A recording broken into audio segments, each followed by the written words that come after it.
बिस्मिल्लाहिर रहमानिर रहीम। আসসালামু আলাইকুম ওয়া রাহমাতুল্লাহি ওয়া বারাকাতুহু। প্রিয় শিক্ষার্থী বন্ধুরা, শিকদার স্কুলের পক্ষ থেকে তোমাদের সকলকে জানাই আন্তরিক শুভেচ্ছা ও মোবারকবাদ। প্রিয় শিক্ষার্থী, বরাবরের মতো আজও তোমাদের সামনে আমি একটি নতুন ও গুরুত্বপূর্ণ টপিকস নিয়ে উপস্থিত হয়েছি। বোর্ডে আমি টপিকসটি লিখে রেখেছি। আজকের টপিকসটি হচ্ছে কি অফ জিওমেট্রি, অর্থাৎ জ্যামিতির চাবিকাঠি। আমি জ্যামিতির চাবিকাঠি বলতে এই জিনিসটিকেই বুঝিয়েছি যে জ্যামিতির ত্রিভুজ, চতুর্ভুজ, বৃত্ত এ সকল সম্পর্কিত যে অনুশীলনীগুলো রয়েছে, অনুশীলনীর সমস্যাবলী রয়েছে, এই সমস্যাগুলো সমাধান করতে হলে বেসিক কিছু অনুসিদ্ধান্ত, কিছু উপপাদ্যের সাধারণ নির্বাচন আমাদেরকে অবশ্যই মুখস্থ রাখতে হবে। তা না হলে আমরা জ্যামিতির যে সমস্যাগুলো রয়েছে, এক্সট্রাগুলো রয়েছে সেগুলোর সমাধান আমরা করতে পারবো না। সেজন্য আমি আজকের এই ক্লাসটির নাম দিয়েছি কি অফ জিওমেট্রি, অর্থাৎ জ্যামিতির এক্সট্রা করার চাবিকাঠি, মূল মন্ত্র। তো বন্ধুরা, চলো আর দেরি না করে আমরা ক্লাসটি শুরু করে দিই। প্রথমেই আমি যদি বলি, আমি নাম্বারিং করে করে বলবো, শুধু প্রশ্নটা মুখে বলবো এবং চিত্র আঁকবো। চিত্র এঁকে এঁকে জিনিসগুলো বুঝিয়ে দেওয়ার চেষ্টা করব। তোমরা আমার সাথে সাথে খাতায় লিখবে, আমার মুখের বর্ণনাটা খাতায় লিখবে এবং চিত্রটা আঁকার চেষ্টা করবে এবং আমার কথাগুলো চিত্রের সাথে মিলিয়ে নেবে। এগুলোই সাধারণত পরবর্তীতে কোনো এক্সট্রা করতে গেলে এই এই অনুসিদ্ধান্তগুলো কাজে লাগে, এই কথাগুলো কাজে লাগিয়ে করতে হয়। সো আমি যদি প্রথম বলি, একটি রশ্মির প্রান্তবিন্দুতে অপর একটি সরলরেখা মিলিত হলে মিলিত স্থানে যে সন্নিহিত কোণ উৎপন্ন হয় তাদের সমষ্টি দুই সমকোণ। আমি আবার বলছি, একটি রশ্মির প্রান্তবিন্দুতে অপর একটি সরলরেখা মিলিত হলে মিলিত স্থানে যে দুইটি সন্নিহিত কোণ উৎপন্ন হয় তাদের সমষ্টি দুই সমকোণ বা 180 ডিগ্রি। আমি যদি চিত্র আঁকি, চিত্র এঁকে যদি দেখাই, দেখো এটা হচ্ছে একটা, ধরো এটা হচ্ছে একটা রশ্মি, এবি হলো একটা রশ্মি, তার প্রান্তবিন্দু হচ্ছে বি। এই প্রান্তবিন্দুতে যদি একটা সরলরেখা এসে মিলিত হয়, ধরো এরকম একটা সরলরেখা সিডি এসে মিলিত হলো। মিলিত হওয়ার ফলে খেয়াল করে দেখো, এখানে একটা কোণ এবং এখানে একটা কোণ উৎপন্ন হলো। আমি কিন্তু বলেছিলাম একটি রশ্মির প্রান্তবিন্দুতে, এখানে এবি হচ্ছে রশ্মি এবং তার প্রান্তবিন্দু হচ্ছে বি। একটি রশ্মির প্রান্তবিন্দুতে অপর একটি সরলরেখা মিলিত হলে, দেখো এই এবি রশ্মির প্রান্তবিন্দু বিতে অপর একটি সরলরেখা সিডি বি বিন্দুতে মিলিত হয়েছে। মিলিত হওয়ার ফলে দেখো এখানে একটা কোণ এবং এখানে একটা কোণ, এবং এই দুইটা কোণ কি সন্নিহিত কোণ উৎপন্ন হয়েছে। আমরা অ্যাডজেসেন্ট অ্যাঙ্গেল বা সন্নিহিত কোণের সংজ্ঞা জানি। যদি দুইটি কোণের একটা শীর্ষবিন্দু থাকে, এখানে কিন্তু শীর্ষবিন্দু বি, একটাই শীর্ষবিন্দু। যদি দুইটি কোণের একটি শীর্ষবিন্দু থাকে, একটি সাধারণ বাহু থাকে, এই যে অ্যাবিটা হলো একটা সাধারণ বাহু, এবং কোণ দুটা যদি সাধারণ বাহুর বিপরীত পাশে অবস্থান করে, তাহলে কোণ দ্বয়ের একটিকে অপরটির কি সন্নিহিত কোণ বলে। আচ্ছা, তাহলে আমার এখানে দুইটা সন্নিহিত কোণ উৎপন্ন হলো। এই যে একটি রশ্মির প্রান্তবিন্দুতে অপর একটি সরলরেখা মিলিত হলে মিলিত স্থানে যে দুইটা সন্নিহিত কোণ উৎপন্ন হয় এদের সমষ্টি কি হবে? দুই সমকোণ। অর্থাৎ আমার এখানে বিষয়টা হচ্ছে এরকম যে এ বি সি কোণ প্লাস এ বি ডি কোণ ইজ ইকুয়াল টু 180 ডিগ্রি বা দুই সমকোণ। ওকে, এই জিনিসটা, এটা একটা এটা অনুসিদ্ধান্ত, এটা আমাদেরকে মনে রাখতে হবে। একটি রশ্মির প্রান্তবিন্দুতে অপর একটি সরলরেখা এসে মিলিত হলে মিলিত স্থানে যে দুটি সন্নিহিত কোণ উৎপন্ন হয় তাদের সমষ্টি কি 2 সমকোণ। ঠিক এটার বিপরীত ভাইস ভার্সা কথাটা কি 2 নম্বরে আমি যদি বলি, আমার 2 নম্বরে এটা হচ্ছে 1 নম্বর, 2 নম্বরটা হচ্ছে ঠিক তার উল্টো। একটি রশ্মির প্রান্তবিন্দুতে অপর একটি সরলরেখা মিলিত হলে মিলিত স্থানে যে দুটি সন্নিহিত কোণ উৎপন্ন হয় তাদের সমষ্টি 2 সমকোণ হলে কোণ দ্বয়ের বহিস্থ বাহুদ্বয় একই সরলরেখায় অবস্থিত। এখন কি আমাকে এই যে দুইটা কোণ যোগ করলে, এই কোণ আর এই কোণ যোগ করলে 180 ডিগ্রি হয়, এটা আমার দেয়া আছে। আর প্রমাণ করতে হবে যে এই কোণ দুইটার বহিস্থ বাহু খেয়াল করে দেখো, এই কোণ এবং এই কোণের কিন্তু সাধারণ বাহু এটা, আর এই কোণ এবং এই কোণের বহিস্থ বাহু তাহলে একটা হলো বিসি আর একটা হলো বিডি। তা আমাকে প্রমাণ করতে হবে কি এই কোণ দুইটার বহিস্থ বাহু বিসি এবং বিডি একই সরলরেখায় অবস্থিত, অর্থাৎ সিবিডি বিন্দু তিনটি একই সরলরেখায় অবস্থিত, অর্থাৎ বিসি বাহু এবং বিডি বাহু একই সরলরেখায় অবস্থিত। দেখো বিসি বাহু এবং বিডি বাহু একই সরলরেখা সিডির উপর অবস্থিত।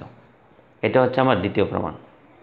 ওকে, তারপর যদি আমি 3 নংটি নিয়ে যদি আলোচনা করি, 3 নং অনুসিদ্ধান্তটি হলো দুইটি সরলরেখা পরস্পর ছেদ করলে, দুইটা সরলরেখা যদি পরস্পরকে ছেদ করে, পরস্পর ছেদী সরলরেখা যদি হয়, দুইটি সরলরেখা পরস্পরকে ছেদ করলে এখানে 4টি কোণ, ছেদবিন্দুতে 4টি কোণ উৎপন্ন হয় এবং যে 4টি কোণ উৎপন্ন হয় এদের মধ্যে বিপ্রতীপ কোণগুলো কি সমান।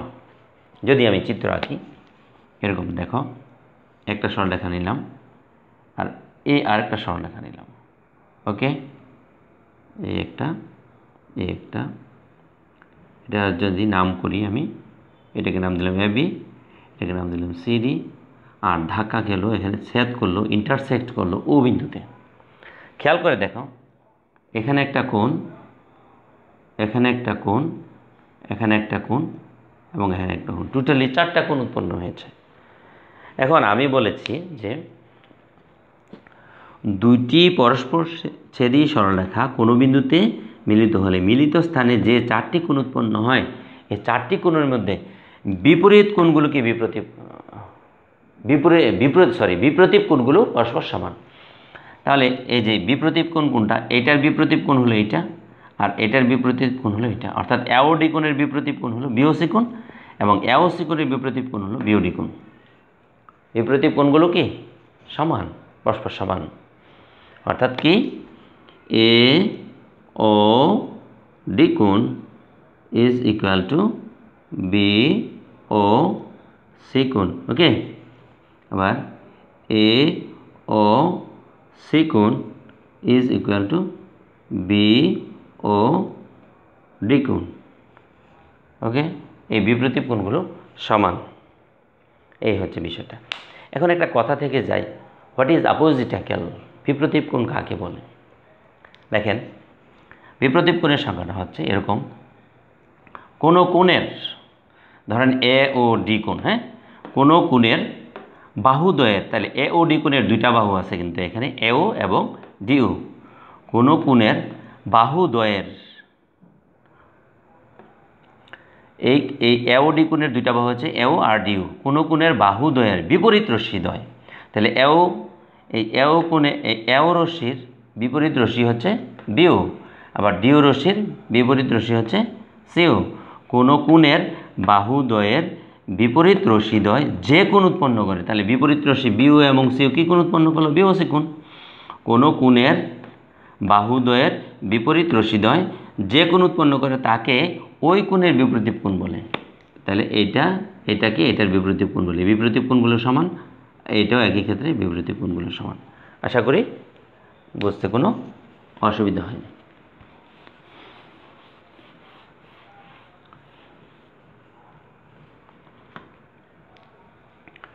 তারপর আরেকটা যদি আমি বলি, অনুসিদ্ধান্ত 4 যদি বলি, যেসব সরলরেখা একটি নির্দিষ্ট সরলরেখার সমান্তরাল এরা পরস্পর সমান্তরাল। কি বললাম কথাটা? যে সকল সরলরেখা একটি নির্দিষ্ট সরলরেখার সমান্তরাল এরা পরস্পর সমান্তরাল।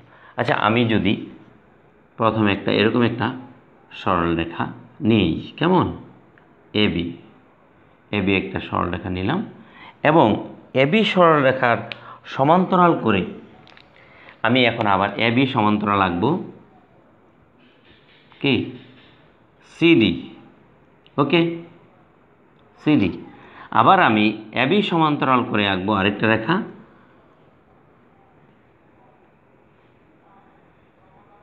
ইএফ। ওকে, আবার আমি এবি সমান্তরাল করে আরেকটা রেখা আঁকবো পিকিউ। আমার অনুসিদ্ধান্তটা খেয়াল করো। আমি বলেছি যে সকল রেখা, এই যে সিডি, ইএফ এবং পিকিউ, যে সকল রেখা একটা নির্দিষ্ট রেখার সমান্তরাল, অর্থাৎ এই সিডি কিন্তু এবি এর সমান্তরাল, ইএফ এবি এর সমান্তরাল, পিকিউ এবি এর সমান্তরাল, যে সকল রেখা একটি নির্দিষ্ট রেখার সমান্তরাল ওরা আবার পরস্পর সমান্তরাল। অর্থাৎ এখানে কিন্তু কি ছিল, এই যে সিডি সমান্তরাল হলো এবি, অ্যাগেইন ইএফ সমান্তরাল হলো এবি, অ্যাগেইন পিকিউ সমান্তরাল হলো এবি। ওকে, যে সকল সরলরেখা একটা নির্দিষ্ট সরলরেখার সমান্তরাল, তার নির্দিষ্ট সরলরেখাটা কি এবি, সবাই কিন্তু এবি এর সমান্তরাল। তাহলে ওরা কি নিজেরা সমান্তরাল। তাহলে সিডি সমান্তরাল হবে ইএফ, আবার ইএফ সমান্তরাল হবে কার, পিকিউ। ওকে, তাহলে যে সকল সরলরেখা একটি নির্দিষ্ট সরলরেখার সমান্তরাল ওরা আবার নিজেরা সমান্তরাল। তাহলে আমার এটা গেল। এবার যদি আমি 5 নংয়ে যাই, বেসিক কথা, 5 নংয়ে যদি আমি যাই, 5 নং কথাটি হচ্ছে দুইটি সমান্তরাল সরলরেখাকে অপর একটি সরলরেখা ছেদ করলে ছেদকের, দুইটি সমান্তরাল সরলরেখাকে অপর একটি সরলরেখা ছেদ করলে একান্তর কোণগুলো সমান 1 নম্বর, অনুরূপ কোণগুলো সমান 2 নম্বর। 3 নম্বরে হচ্ছে ছেদকের একই পাশের অন্তঃস্থ কোণ দ্বয়ের সমষ্টি 2 সমকোণ বা 180 ডিগ্রি। আমি আবারও বলছি, দুইটি সমান্তরাল সরলরেখাকে অপর একটি সরলরেখা ছেদ করলে, আমি কিন্তু প্রথমেই স্বীকার করে নিয়েছি যে রেখা দুইটা সমান্তরাল, দুইটি সমান্তরাল সরলরেখাকে অপর একটি সরলরেখা ছেদ করলে কি হবে, প্রমাণ করতে হবে একান্তর কোণগুলো সমান, অনুরূপ কোণগুলো সমান এবং ছেদকের একই পাশের অন্তঃস্থ কোণ দ্বয়ের সমষ্টি 2 সমকোণ। অর্থাৎ রেখা দুইটা সমান্তরাল হলে প্রমাণ করতে হবে একান্তর কোণ সমান, অনুরূপ কোণ সমান এবং ছেদকের একই পাশে অন্তঃস্থ কোণ দুটি সমষ্টি 2 সমকোণ। ওকে, এই এরকম যদি দুইটা সরলরেখা হয়, সমান্তরাল সরলরেখা হয়, এরকম যদি দুইটা সমান্তরাল সরলরেখা হয়, ওকে, দুইটা সমান্তরাল সরলরেখা হয়, আর এদিকে যদি এরকম একটা ছেদক হয়, ই এফ ছেদক হয়, এখানে জি এবং এইচ বিন্দুতে ছেদ করলো। দুইটা সমান্তরাল সরলরেখাকে দেখো, দুইটি সমান্তরাল সরলরেখাকে অপর একটি সরলরেখা ই এফ সরলরেখাটি জি এবং এইচ বিন্দুতে ছেদ করলো। যদি এরকম হয়, রেখা দুইটা যদি সমান্তরাল হয়, তাহলে একান্তর কোণগুলো সমান হবে। একান্তর কোণ কোনটা? ছেদকের সমান্তরাল রেখার অভ্যন্তরস্থ ছেদকের বিপরীত পাশের কোণ দ্বয়কে বলা একান্তর কোণ। ছেদকের এই পাশের একটা, এই পাশের একটা, কিন্তু এবি সরলরেখার কি ভিতরের, এবি এবং সিডি সরলরেখা দুইটার ভিতরের, মানে সমান্তরাল সরলরেখা দ্বয়ের অভ্যন্তরস্থ ছেদকের বিপরীত পাশের কোণ দ্বয়কে বলা হয় একান্তর কোণ বা অল্টারনেটিভ অ্যাঙ্গেল। আচ্ছা, এখন অনুরূপ কোণগুলো আবার সমান। তাহলে অনুরূপ কোণ কোনটা হবে? আমি যদি এই অনুরূপ কোণ একই, আমি যদি এইটাকে, এইটা আর এইটা হবে কি অনুরূপ কোণ, এই দুইটা আবার সমান। অনুরূপ কোণ কোনগুলো? অর্থাৎ ছেদকের একই পাশের একটি অন্তস্থ সরলরেখা, সমান্তরাল সরলরেখা দ্বয়ের একটি অন্তস্থ একটি বহিস্থ কোণকে বলা হয় অনুরূপ কোণ। ওকে, ছেদকের একই পাশে দেখো এ কোণ এবং এ কোণ অনুরূপ বলছি। এ কোণ আর এই কোণ কিন্তু কি, এইটা হচ্ছে এই যে সমান্তরাল রেখা দুইটার বহিস্থ একটা কোণ, আর এইটা হচ্ছে সমান্তরাল রেখা দুইটার অন্তস্থ একটা কোণ, আর ছেদকের একই পাশে কিন্তু দুইটাই। এগুলো হলো অনুরূপ কোণ দুইটার সমান, এটা প্রমাণ করতে হবে। তারপর আবার বলছে ছেদকের একই পাশের অন্তস্থ কোণ, অন্তস্থ কোণ দুটি সমষ্টি দুই সমকোণ। তাহলে আমি যদি এইটা নিই, ছেদকের একই পাশে এটা একটা এটা একটা, এই দুইটা অন্তস্থ কোণের সমষ্টি কত হবে? দুই সমকোণ, এটা প্রমাণ করতে হবে। এবার 6 নম্বরে হচ্ছে ঠিক তার বিপরীত। 6 নং হচ্ছে তার বিপরীত। 6 নংয়ের মধ্যে আমি বিষয়টা এরকম বললাম, এখানে কিন্তু রেখা দুইটা আগে থেকে সমান্তরাল বলা ছিল, আমি প্রমাণ করেছি কি একান্তর কোণগুলো সমান, অনুরূপ কোণগুলো সমান, এবং ছেদকের একই পাশে অন্তস্থ কোণ দুটি সমষ্টি দুই সমকোণ, এটা প্রমাণ করেছি। তার ভাইস ভার্সাটা হচ্ছে দুইটি সরলরেখাকে, আমি কিন্তু সমান্তরাল বলিনি, দুইটি সরলরেখাকে যদি অপর একটি সরলরেখা ছেদ করে এবং যদি একান্তর কোণ দুইটা সমান হয়, অনুরূপ কোণ দুইটা যদি সমান হয়, এবং ছেদকের একই পাশের অন্তস্থ কোণ দুইটার সমষ্টি যদি দুই সমকোণ হয়, তাহলে রেখা দুইটি হবে কি সমান্তরাল।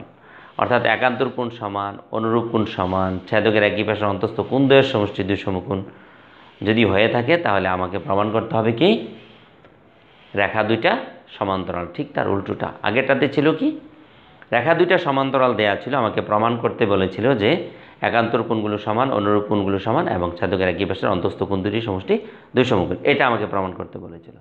আর তারপরেরটা ভাইস ভার্সা যেটা, এটাতে বলা হয়েছে কি রেখা দুইটা সমান্তরাল বলা হয়নি, প্রথমেই বলা হয়েছে একান্তর কোণ সমান, অনুরূপ কোণ সমান।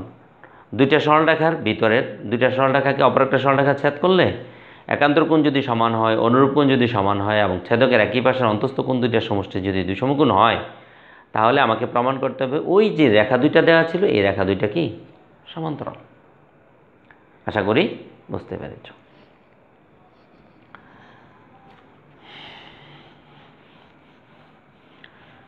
তারপর আমাদের কতগুলো সর্বসমতার 5টি শর্ত রয়েছে। আমি সর্বসমতার এই 5টি শর্তের উপর একটা ভিডিও তৈরি করেছি। আমি ভিডিও ডেসক্রিপশন বক্সে সর্বসমতার যে 5টি শর্ত রয়েছে সেই শর্তের যে ভিডিওটি রয়েছে তার লিঙ্কটি দিয়ে দেব, তোমরা দেখে নেবে। এখানে যদি আমি আবার ওইগুলো আলোচনা করতে যাই তাহলে ভিডিওটা অনেক বড় হয়ে যাবে। সেজন্য যেহেতু ভিডিওটা রয়েছে আমি এটাতে লিঙ্ক দিয়ে দেবো, তোমরা ওখান থেকে দেখে নেবে। ওকে, তাহলে আর আমি সর্বসমতার যে 5টি উপপাদ্য রয়েছে, 5টি শর্ত রয়েছে, সেগুলো নিয়ে আর এখানে কথা বলছি না। ওকে, আমি এখন বাকিগুলো নিয়ে আলোচনা করি। তারপর ধরো একটা, আমি যদি 7 নংয়ে বলি, এরকম একটা ত্রিভুজ আঁকলাম আমি, কেমন এরকম একটা ত্রিভুজ আঁকলাম এবিসি, কেমন আমি যদি সমদ্বিবাহুর মতো করে আঁকি, সমদ্বিবাহু, তাহলে এরকম এই ওকে, ধরে নাও এবিসি একটা ত্রিভুজ। ওকে, একটা ত্রিভুজের দুইটি বাহু যদি সমান হয়, তাহলে সমান সমান বাহুর বিপরীত কোণ দুটিও সমান। অর্থাৎ দেখো এবিসি একটা ত্রিভুজ, এই ত্রিভুজের এই এবি বাহুটা আর এই এসি বাহু, এই দুইটা বাহু যদি সমান হয়, তাহলে এবি বাহুর বিপরীত কোণ কোনটা? এই যে এবি বাহুর বিপরীত কোণ কোনটা? এসিবি কোণ। তাহলে আমি লিখব কি এখানে এবি বাহুর বিপরীত কোণটা কি লিখব? এসিবি কোণ। এসিবি কোণ সমান হবে কার? এবি বাহুটা আর এসি বাহুটা সমান, তো এবি বাহুর বিপরীত কোণটা সমান হবে কার? এসি বাহুর বিপরীত কোণ। তাহলে এই এসি বাহুর বিপরীত কোণ কোনটা? এবিসি কোণ। বিষয়টা আমি আবারও বলছি, যদি একটা ত্রিভুজের দুটি বাহু সমান হয়, তাহলে সমান সমান বাহুর বিপরীত কোণ দুটিও সমান হয়। তাহলে যেহেতু এবি আর এসি বাহু সমান, তাহলে এবি বাহুর বিপরীত কোণ এসিবি কোণ সমান হবে কার? এসি বাহুর বিপরীত কোণ এবিসি কোণের সমান। ওকে, এই দুইটা কোণ কি, এই কোণ আর এই কোণ কি সমান। এখন ঠিক এইটার বিপরীত যদি আমি আরেকটা বলি, এটার বিপরীত প্রতিজ্ঞাটা হচ্ছে উল্টা। অর্থাৎ যদি এরকম হয় দুইটা কোণ সমান, অর্থাৎ এই বাহুগুলো সমান, এটা আমি মুছে যদি দিই, হ্যাঁ, এই যদি একটা ত্রিভুজের দুইটা কোণ সমান হয়, অর্থাৎ এবিসি কোণ সমান হলে এসিবি কোণ, অথবা এসিবি কোণ সমান হলো কি এবিসি কোণ। এই যে এসিবি কোণ সমান এবিসি কোণ, অর্থাৎ এই কোণ আর এই কোণকে সমান। যদি একটা ত্রিভুজের দুইটি কোণ সমান হয় তাহলে সমান সমান কোণের বিপরীত বাহু দুটি সমান, উল্টা। তাহলে এই এসিবি কোণ আর এবিসি কোণ সমান। এসিবি কোণের বিপরীত বাহু কি এবি, লিখবে এইভাবে, এবি সমান হবে কি এবিসি কোণের বিপরীত বাহু কি এসি। অর্থাৎ যদি দুইটাকে আমি সাম আপ করে বলি, যদি একটা ত্রিভুজের দুইটা বাহু সমান হয় তাহলে সমান সমান বাহুর উল্টা কোণ দুইটা সমান। আবার যদি একটা ত্রিভুজের দুটি কোণ সমান হয় তাহলে সমান সমান কোণের উল্টা বিপরীত বাহু দুটি সমান। আশা করি তোমরা বুঝতে পেরেছ।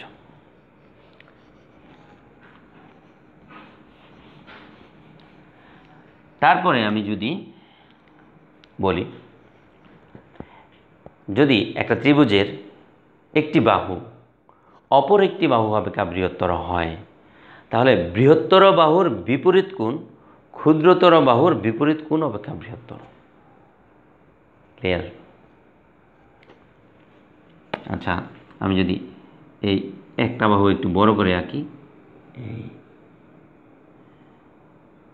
আচ্ছা, এই যে এবিসি, ওকে, এই হলো এবিসি। ওকে, খেয়াল করে দেখো তাহলে এখানে কি এবি বাহুটা কার চেয়ে বড়? এসি বাহুর চেয়ে বড়। আমি এটাই নিলাম আর কি, এই দুইটাই আমি ইমাজিন করলাম, এই দুইটাই ধরে নিলাম। এই যে এবিসি একটা ত্রিভুজ, এবি বাহু ইজ গ্রেটার দেন এসি বাহু, এবি বাহুটা এসি বাহুর চেয়ে বড়। বলছি, আমি কি বলছি, যদি একটা ত্রিভুজের একটি বাহু অপর একটি বাহু অপেক্ষা বৃহত্তর হয় তাহলে এই বৃহত্তর বাহুর বিপরীত কোণ, এই এবি বাহুর বিপরীত কোণ এটা, বৃহত্তর বাহুর বিপরীত কোণ মানে কি এসিবি কোণটা, এই এসিবি কোণটা বড় হবে কার চেয়ে? ক্ষুদ্রতর বাহুর বিপরীত কোণের চেয়ে, মানে এসির বিপরীত কোণ। এসির বিপরীত কোণ কোনটা? এটা এবিসি কোণ, এ বি সি কোণ। ওকে, বিষয়টা হলো এরকম, যদি একটা ত্রিভুজের একটি বাহু অপর একটি বাহু অপেক্ষা বৃহত্তর হয় তাহলে বৃহত্তর বাহুর বিপরীত কোণ ক্ষুদ্রতর বাহুর বিপরীত কোণ অপেক্ষা বৃহত্তর। এটাকে যদি আমি শর্টকাট ওয়েতে বলি, আমি আমার মতো করে বলি, তাহলে কথাটা হবে এরকম, একটি ত্রিভুজের বড় বাহুর বিপরীত কোণ বড় এবং ছোট বাহুর বিপরীত কোণ ছোট। সংক্ষেপে এটাকে এভাবে মনে রাখলে ভালো হয় আর কি, একটু ভাষাটা একটু বড় তো, এজন্য আমি তোমাদেরকে পরামর্শ দেবো এভাবে মনে রাখো, কোনো ত্রিভুজের বড় বাহুর বিপরীত কোণ বড় এবং ছোট বাহুর বিপরীত কোণ ছোট। এটাকে যদি আমি উল্টে লিখি, ভাইস ভার্সা, বিপরীত ক্রমে যদি লিখি, এটাকে যদি বিপরীতভাবে বলি, একটা ত্রিভুজের একটি কোণ অপর একটি কোণ অপেক্ষা বৃহত্তর হয়, অর্থাৎ এই কোণটা বড় আর এই কোণটা ছোট, অর্থাৎ এরকম এসি বি কোণ is greater than A B C কোণ। যদি একটা ত্রিভুজের একটা কোণ অপর একটি কোণ অপেক্ষা বৃহত্তর হয়, অর্থাৎ এই কোণটা এই কোণের চেয়ে বড়, যদি কোনো ত্রিভুজের একটি কোণ অপর একটি কোণ অপেক্ষা বৃহত্তর হয় তাহলে বৃহত্তর কোণের বিপরীত বাহু ক্ষুদ্রতর কোণের বিপরীত বাহু অপেক্ষা কি বৃহত্তর। অর্থাৎ তাহলে এই যে এইটা এসিবি কোণটা কি বড় না? এই কোণের বিপরীত বাহু কি এ বি ইজ গ্রেটার দেন এই ছোট কোণের বিপরীত বাহু কি এসি, এসির চেয়ে বড়। ওকে, অর্থাৎ এটাকে যদি আমি আবারও বলি, যদি কোনো ত্রিভুজের একটি কোণ অপর একটি কোণ অপেক্ষা বৃহত্তর হয়, বৃহত্তর কোণের বিপরীত বাহুটি ক্ষুদ্রতর কোণের বিপরীত বাহু অপেক্ষা বৃহত্তর। যদি আমি শর্টকাট ওয়েতে বলি এটাকে, বড় কোণের বিপরীত বাহু বড় এবং ছোট কোণের বিপরীত বাহু ছোট। ক্লিয়ার? আচ্ছা, তারপরে আমি আবার আরেকটু অনুসিদ্ধান্তে যদি যাই, আবার ত্রিভুজ একটা আঁকি। ত্রিভুজের এই এবিসি একটা ত্রিভুজ আঁকলাম। ওকে, এখন আমি অনুসিদ্ধান্তটি যদি বলি, যে কোনো ত্রিভুজের দুই বাহুর সমষ্টি তৃতীয় বাহু অপেক্ষা বৃহত্তর। অর্থাৎ এই যে এবিসি ত্রিভুজের দুইটা বাহু যদি আমি নিই, ধরো এবি প্লাস এসি, দুইটা বাহু এটা নিলাম, ইজ গ্রেটার দেন কি আরেকটা বাহু কোনটা? বিসির চেয়ে বড়। ওকে, এই হলো বিষয়টা।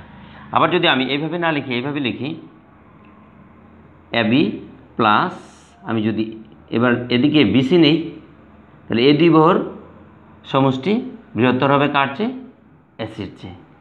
আবার যদি আমি এরকম নেই, AC plus BC is greater than কী হবে? এবি। অর্থাৎ টোটালি কথা হচ্ছে ত্রিভুজের যে কোনো দুই বাহুর সমষ্টি তৃতীয় বাহু অপেক্ষা বৃহত্তর। ওকে,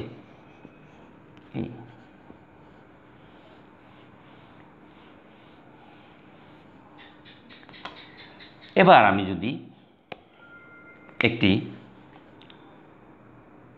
এরকম একটি সরলরেখা নিলাম, কেমন?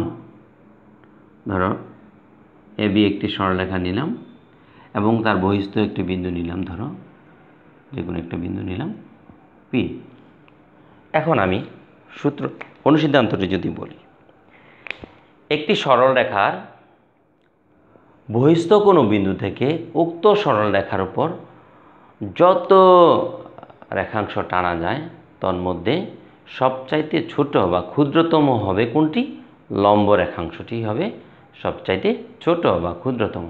আমি আবারও বলছি, একটি সরলরেখার বহিস্থ কোনো বিন্দু থেকে উক্ত সরলরেখার উপর, মানে এটার উপর যতগুলো রেখাংশ টানা যাবে তন্মধ্যে, এগুলোর মধ্যে লম্ব রেখাংশটাই হবে সবচাইতে ক্ষুদ্রতর বা ছোট, লম্বটাই হবে সবচাইতে ছোট।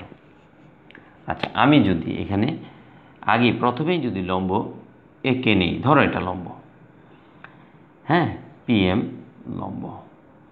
এখন এই ওয়ে থেকে আমি এটার উপরে একটা রেখাংশ আঁকলাম, ধরো ওসি, পিসি। আবার এখানে আরেকটা রেখা আঁকলাম, ধরো ডি, পিডি। এখানে আরেকটা রেখা আঁকলাম, ধরো এ, পিই। এখানে আরেকটা রেখা আঁকলাম, ধরো এফ।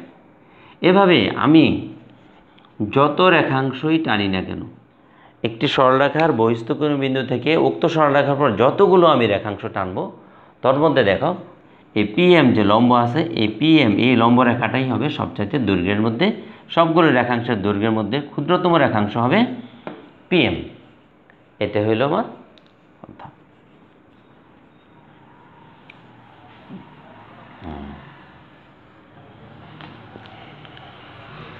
এবার আরেকটা অনুসিদ্ধান্ত, খুবই সিম্পল, এটা আমরা ত্রিভুজের বেসিক ক্লাসে জেনে গেছি।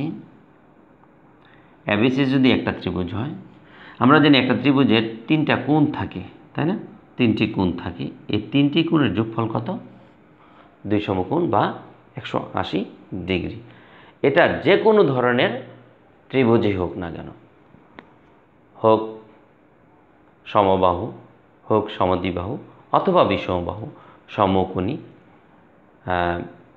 স্থূলকোণী, সূক্ষ্মকোণী, any kinds of triangle, the addition of the three angles is 180 degree. যে কোনো ধরনের ত্রিভুজের তিন কোণের সমষ্টি হচ্ছে 180 ডিগ্রি বা 2 সমকোণ বা এক সরল কোণ। ওকে, এই হলো বিষয়টা। তারপর একটা ত্রিভুজ যদি আমি আঁকি, পরেরটা হচ্ছে এরকম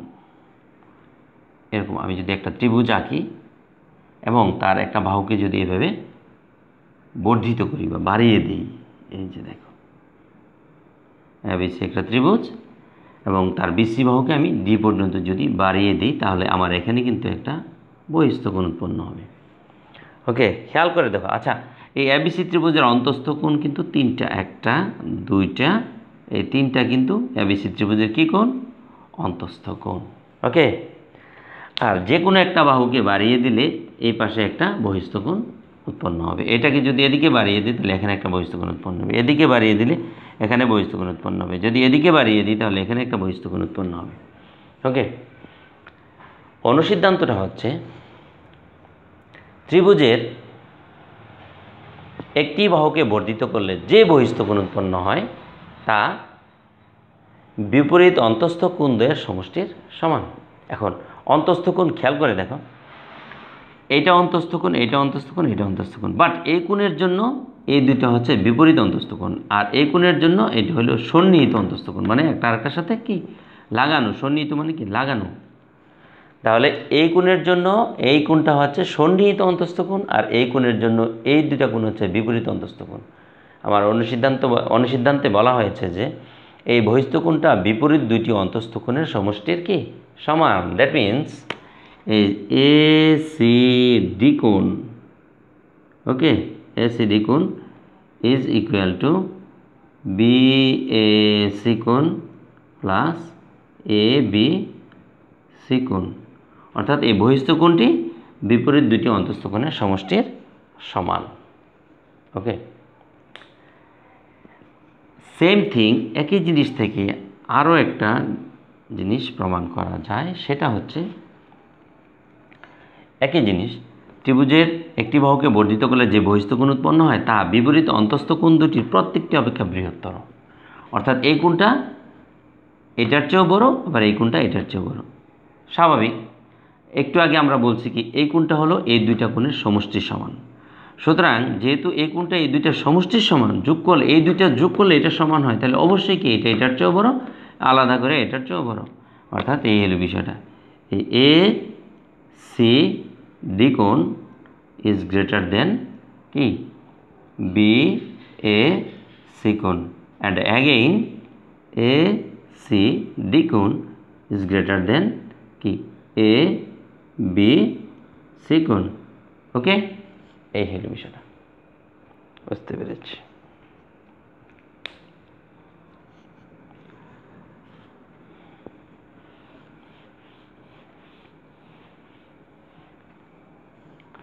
তারপর আরেকটা অনুসিদ্ধান্ত যদি আমি লিখি, এরকম একটা ত্রিভুজ আঁকলাম আমি এরকম। আচ্ছা, এই এ বি সি একটা ত্রিভুজ আঁকলাম। ওকে, এবিসি ত্রিভুজ। এই এবি বাহুর মধ্যবিন্দু নিলাম আমি ডি, এবং এসি বাহুর মধ্যবিন্দু নিলাম আমি ই, এবং ডি আর ই কে করলাম যোগ করে দিলাম। আমি উপপাদ্যটা বলি, আর এই অনুসিদ্ধান্তটি হচ্ছে যদি একটা ত্রিভুজের যে কোনো দুই বাহুর মধ্যবিন্দুদ্বয়ের সংযোজক রেখাংশ, তাহলে এবি এবং এসি বাহু দুইটার মধ্যবিন্দু ডি এবং ই, এদের সংযোজক রেখাংশ হলো ডি। একটা ত্রিভুজের যে কোনো দুই বাহুর মধ্যবিন্দুদ্বয়ের সংযোজক রেখাংশটা কি হবে? এই সংযোজক রেখাংশ ডিটা হবে তৃতীয় বাহুর সমান্তরাল, মানে বিসি এর সমান্তরাল, এবং ডির দৈর্ঘ্যটা হবে বিসি এর দৈর্ঘ্যের অর্ধেক। অর্থাৎ এই যে কি লিখবো আমি, ডিই ইজ ইকুয়াল টু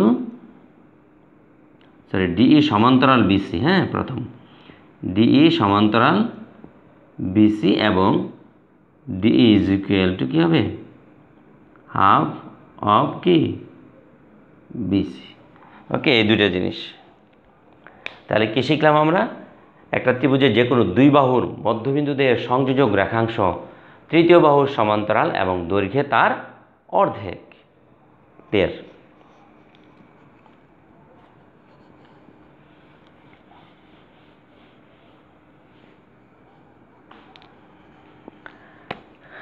তারপর আমরা জানি এই হ্যাঁ, এটা কি, যেহেতু চারটি বাহু আছে তাহলে অফকোর্স এটা একটা কি কোয়াড্রিলেটারাল। ওকে, চতুর্ভুজ। তা আমরা জানি চতুর্ভুজের চার কোণের সমষ্টি কি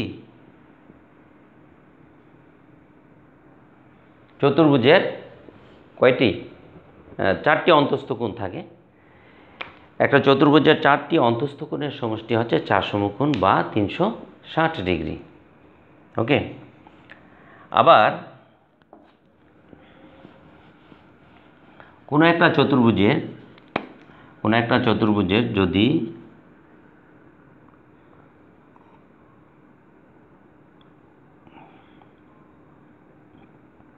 কোনো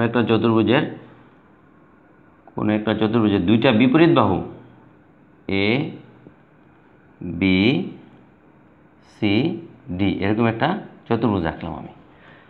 যদি একটা চতুর্ভুজের দুইটা বিপরীত বাহু সমান ও সমান্তরাল হয়, অর্থাৎ যদি এরকম হয় এডি সমান বিসি এবং কি আবার এডি সমান্তরাল কি বিসি, এরকম যদি হয়, অর্থাৎ যদি একটা চতুর্ভুজের দুইটা বিপরীত বাহু সমানও হয় এবং দুইটা বিপরীত বাহু যদি সমান্তরাল হয়, ওকে, তাহলে অপর যে দুইটা বাহু আছে, এই যে অপর যে দুইটা বাহু আছে, এই দুইটাও কি হবে? সমান ও সমান্তরাল হবে।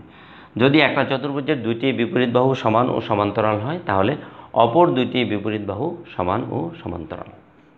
ওকে, অর্থাৎ এবি, সুতরাং এবি সমান সিডি এবং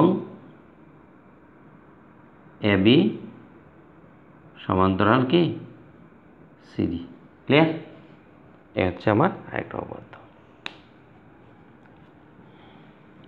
তারপর আমি যদি আরও লিখি সামান্তরিক আঁকি, এখন একটা সামান্তরিক, এখন যেটা এঁকেছিলাম এটা অবশ্য সামান্তরিক। কি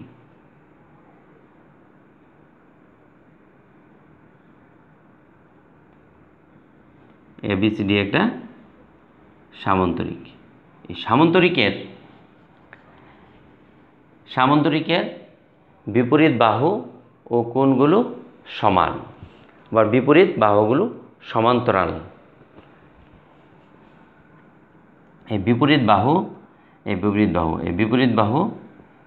বাহুগুলো সমান, আবার বিপরীত বাহুগুলো সমান্তরাল এবং বিপরীত কোণগুলো সমান। এই যে বিপরীত কোণ, ওকে, বিপরীত কোণগুলো সমান, এই আবার এই বিপরীত বাহুগুলো সমান, বিপরীত কোণগুলো সমান। আবার কর্ণদ্বয় পরস্পরকে সমদ্বিখণ্ডিত করে। এই কর্ণদ্বয় একটা আরেকটাকে কি করে? এই সমদ্বিখণ্ডিত করে। কর্ণদ্বয় পরস্পরকে কি করে? সমদ্বিখণ্ডিত করে। আবার একটি কর্ণ সামান্তরিককে দুইটি সর্বসম ত্রিভুজে বিভক্ত করে। যেমন এই এসি কর্ণটি এই এবিসিডি সামান্তরিকটিকে এবিসি ত্রিভুজ ও এসিডি ত্রিভুজ, এই দুটি সর্বসম ত্রিভুজে বিভক্ত করে। অথবা বিডি কর্ণটি এই সামান্তরিকটিকে এবিডি ত্রিভুজ ও বিসিডি ত্রিভুজ, এই দুটি সর্বসম ত্রিভুজে বিভক্ত করে। প্রিয় শিক্ষার্থী বন্ধুরা, আমি অনেকগুলো অনুসিদ্ধান্ত এখানে সাধারণ নির্বাচনটা অর্থাৎ প্রশ্নটা এবং চিত্রটা একে একে তোমাদেরকে বোঝানোর চেষ্টা করেছি। আমি মনে করি যদি তোমরা এগুলো আমার সাথে এভাবে একে একে প্র্যাকটিস করো এবং প্রশ্নটা যদি মুখস্থ রাখতে পারো ও প্রশ্নটা মুখস্থ করে সাথে সাথে প্রশ্নটা মুখে মুখে বলবে, আর যদি চিত্রটা আঁকতে পারো, ইনশাল্লাহ আমি আশা করি তোমাদের এই জ্যামিতির এই অনুশীলনী করতে গেলে তেমন বেশি একটা সমস্যার সৃষ্টি হবে না, তেমন একটা কষ্টসাধ্য হবে না জ্যামিতির এক্সট্রা করাটা, যদি তোমরা আমার সাথে এভাবে প্র্যাকটিস করে যাও। আমি বেশ কিছু অনুসিদ্ধান্ত লিখেছি, তারপরও আমার ভিডিওটা অনেক বড় হয়ে গেছে। এটা অর্থাৎ কি অফ জিওমেট্রির এটা হবে ফার্স্ট পার্ট। আমি সেকেন্ড পার্ট, প্রয়োজনে থার্ড পার্ট নিয়ে আসব ইনশাল্লাহ। আমি আমার সর্বাত্মক চেষ্টা করব তোমাদেরকে জ্যামিতি কীভাবে সহজ করে শেখানো যায়, জ্যামিতির যে কাঠিন্য ভাবটা কিভাবে তোমাদের মাঝখান থেকে দূর করা যায়। তো আমার ভিডিওগুলো তোমাদের যদি ভালো লাগে থাকে অবশ্যই লাইক দিবে, বন্ধুদেরকে শেয়ার করে দিবে এবং এখনও যারা আমার চ্যানেলটাকে সাবস্ক্রাইব করো নাই খুব দ্রুত গতিতে সাবস্ক্রাইব করে দাও। তো সবাই ভালো থেকো। আল্লাহ হাফেজ। আসসালামু আলাইকুম ওয়া রাহমাতুল্লাহ।